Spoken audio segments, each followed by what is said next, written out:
Now, 4 people have been convicted for the brutal murder of 4 elderly women in Kisii County in 2021. The 4 were among 16 suspects prosecuted for the murder of the women who were first accused of being witches before being lynched in broad daylight.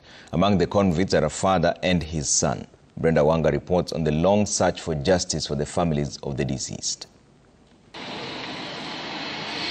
For 2 years, relatives of 4 elderly women, victims of a spate of gruesome murders in October 2021, have been coming to these law courts in Kisii town, seeking justice and closure for the killings that shook not just the county, but the country at large.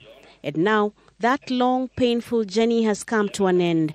The court should ensure that an accused person is not condemned through suspect evidence.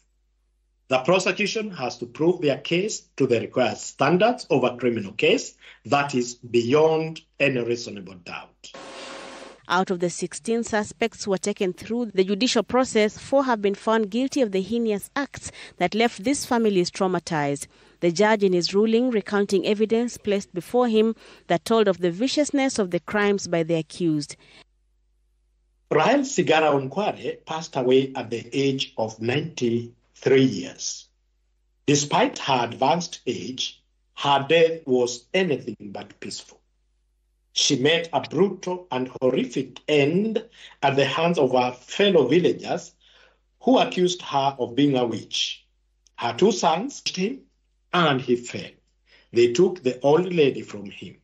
The first accused, also known as Sonko, hit the deceased on the head with a hoe that he had. 16 people were charged with the murders, and 4 out of them have been found guilty and will be punished for the crimes. The 4, Amos Nyakundi Ondieki, Hesbon Ongondi Gishana, and the father-son duo of Evans Ogeto and Crispin Makworo Ogeto were convicted.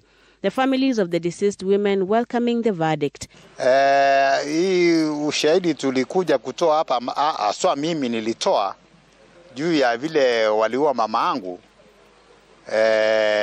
Na ilikuwa wakati wa mchana, sio usiku. Walimtania kuwa yeye ni mchawi, na wachawi atawaoni vile wanaonekana, vile walivyo.